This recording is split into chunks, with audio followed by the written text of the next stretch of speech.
So today I'm talking with Jennifer Palmer, who's one of our volunteers here at Hope Horizons. So thank you for talking with me today. Thank you. Nice to talk to you. So how did you become involved with Hope Horizons? I first became involved with Hopeful Horizons actually through while I was working on a second degree at University of South Carolina. I started as the community education and outreach intern with a focus on domestic violence. I think it was 2 Septembers ago. And during that time, I was working on Domestic Violence Awareness Month with the community education director at the time. And what kind of volunteering do you do with Hope Horizons? Right now I'm doing a hospital victims advocate for rape crisis, sexual assault, and domestic violence. And this involves going into the emergency room and being there for the victim.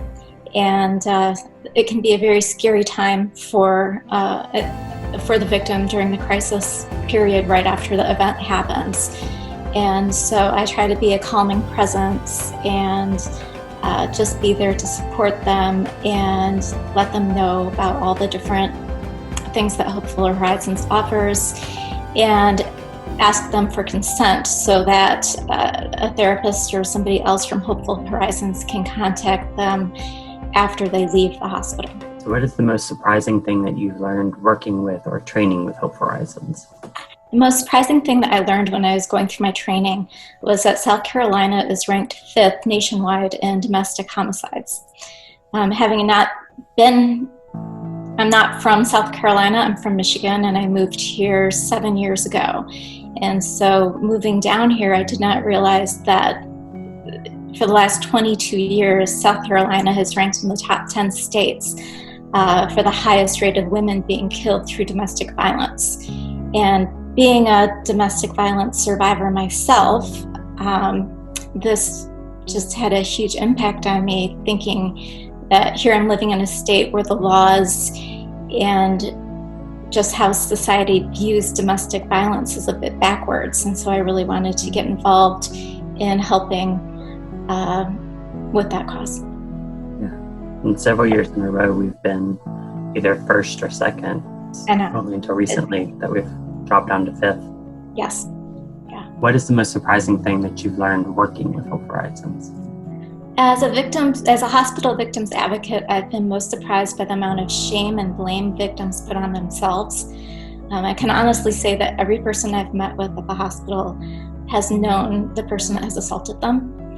And though they thought that they were friends and just did not expect the sexual assault or rape to occur, they blame themselves for letting their guard down or drinking too much or being in the wrong place.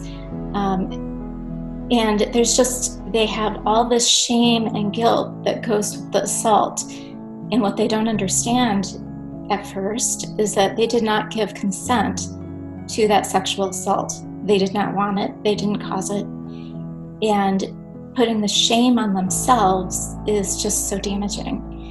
Our society seems to be really filled with this toxic masculinity that leads to this culture of violence. And so I think that just the amount of shame that the victims carry has been very surprising to me.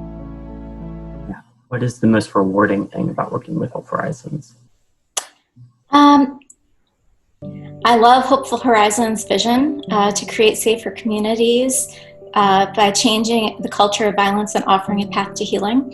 And so being part of an organization that is having such a positive impact on the community is extremely rewarding. Having worked with Hope Horizons, what is something you'd like the community to know about the work that we do? I think it's really important for the community to understand that violence is everywhere, and so many people are really good at hiding it.